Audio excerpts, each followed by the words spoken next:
Today we will be making a gluten-free flatbread with sorghum flour and ground flax seeds. The goodness of two ingredients brought together in one. Sorghum is an ancient grain. It is not a newly discovered superfood. In most parts of Asia and Africa, this is still consumed as a staple. And flax seeds are also highly nutritious seeds used in several traditions and sages. They act as a great binding agent, especially when you have to work with non-glutinous flour. I'm Shrikant Singh and welcome to our channel Happy Belly Fish. The biggest challenge in working with gluten-free flour such as sorghum is that they are difficult to knead and very hard to roll, let alone into perfect round shapes. Now if you may wonder what is gluten, there's this whole fuzz about gluten-free. So gluten is a naturally occurring protein found in some grains like wheat, barley and rye. It acts like a binder, holding food together, and it adds a stretchy quality to the dough that you're preparing from it. Sorghum is gluten-free. So today you're not going to have any of that yeast to work with, and I'm going to show you one of the ways in which you can make it work. Make this dough work and roll a perfect round rotis or flatbread. For this recipe, I'm using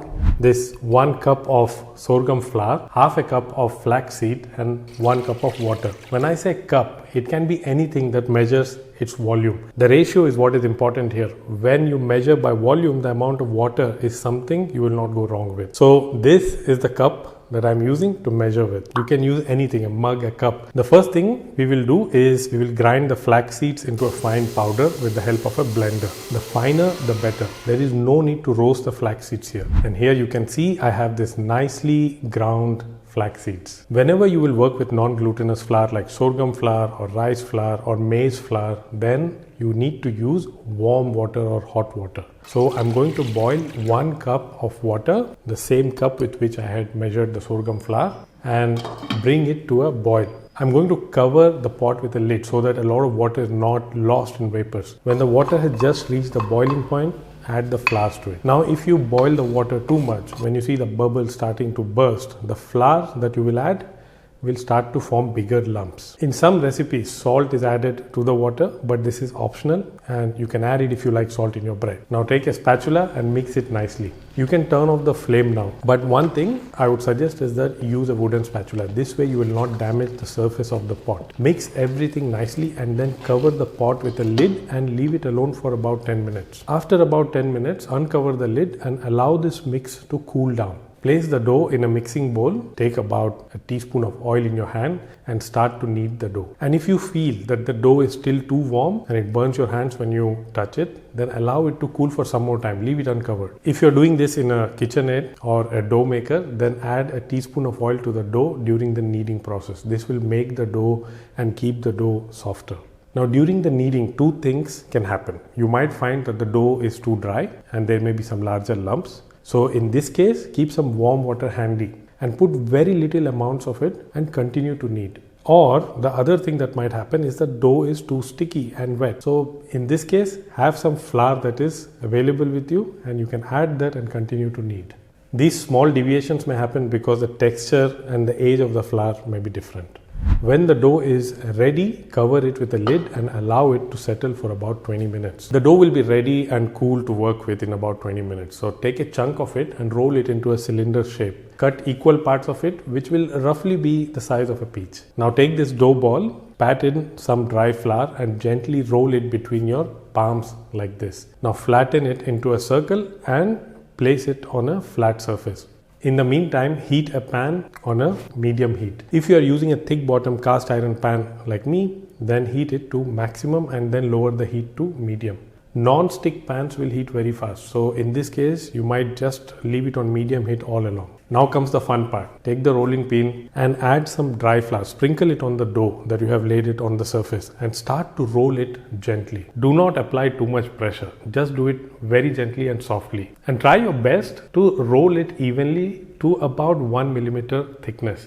If you want the flatbread to look like a perfect circle, then use a lid of a pot and cut it out just like this. Now gently lift this uncooked flatbread and place it on the pan. Cook it for about 1 minute on one side.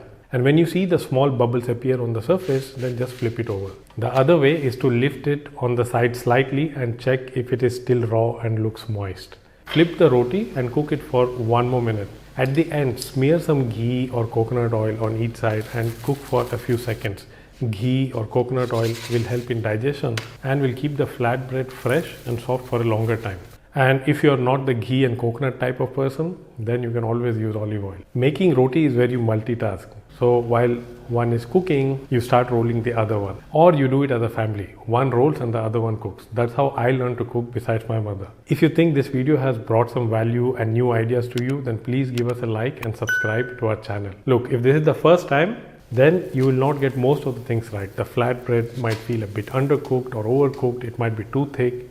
But of course, with time and some practice, you will master it like a pro. But here are some of my tips. Ensure that the surface that you're rolling on and the rolling pin are completely clean and dry. Sometimes it can have dough sticking to it from the previous time. Take a few drops of oil and smear it on the tools that you're using to roll, like the rolling pin and the flat surface. Remember not to overcook or burn. Burnt foods are carcinogenic. Because we have added brown flax seeds, the bread will look a little darker, but that does not mean that it is undercooked. And start with smaller pieces of dough. Make smaller rotis. If the roti becomes too big, it will become very difficult to handle, and when you're lifting it, it will break. Sorghum flatbreads can also be made without flax seeds, but this is a skill that will come with some practice and it will take some time to master. But this recipe is actually a very good starting point for you. Sorghum rotis are lighter and more nutritious, and for those who are going gluten-free but still want the feel of tortilla, bread and roti when they take a bite of their food, then this is worth giving a try. This flatbread is usually combined with some lentils, some vegetables or any stew. You can even make your own wraps with this and carry them on your short travels and in your lunchbox.